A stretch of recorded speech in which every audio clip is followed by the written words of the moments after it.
Eu costumo dizer que viemos de dois extremos. Então a gente saiu de um período onde a criança não tinha voz para nada. Era inclusive considerada um mini adulto idiota.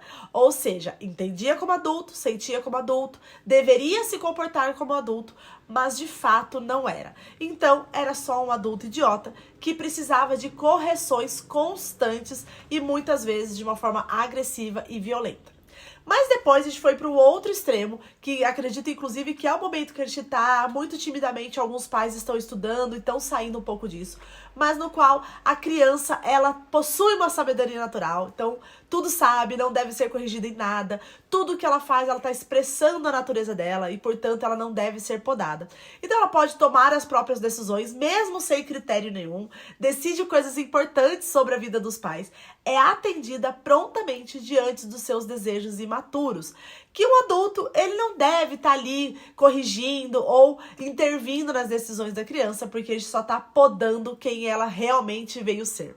E tudo isso está trazendo essas crianças que hoje a gente vê com muitos diagnósticos de ansiedade, né? Crianças inseguras, que não entendem sobre rotina, como viver em sociedade, fazer escolhas assertivas. Então, tudo isso está trazendo um desenvolvimento para a criança muito cru, né? Deixando a criança ainda muito imatura mesmo, né? Ela não tem um desenvolvimento social, ela não tem um desenvolvimento emocional, simplesmente ela vai agindo por instintos e impulsos imaturos e vão sendo acatados por esses pais que estão com medo, né? Hoje em dia de traumatizar, de dizer não para a criança, muitas vezes por não ter ferramentas. E é por isso que eu acredito no caminho do meio, é isso que eu estudo e é isso que eu prego nesse canal. Crianças não são mini adultos, elas têm toda uma diferença de desenvolvimento socioemocional e cognitivo. Os estudos estão aí para provar isso e é por isso que é preciso entender a fase que o seu filho tá, para que você possa cobrar um determinado comportamento. Para que você nem passe, né, a tornar a criança, né, deixa a criança passar essa fase e ela continuar uma criança imatura, cheia de vícios, mas também que a gente não seja agressivo, tentando forçar um comportamento que eles ainda não são capazes de entregar pra gente, justamente pela fase de desenvolvimento deles. Mas andam muito confundindo demais a questão de educar com respeito com ser uma mãe perfeita. E isso só frustra e desanima qualquer mãe fora das redes sociais.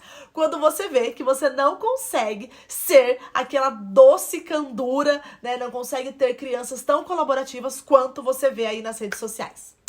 Então eu posso te dizer que você não foi preparada para ser mãe. Na verdade, quase ninguém foi. A gente só descobre os desafios da maternidade quando estamos vivenciando eles. E eu não tô aqui para falar daquelas pessoas, né, ser aquelas pessoas se lamentando sobre a tal da maternidade real. Eu tô aqui para falar a importância de estudar para educar. É uma missão muito importante e eu diria a maior de todas.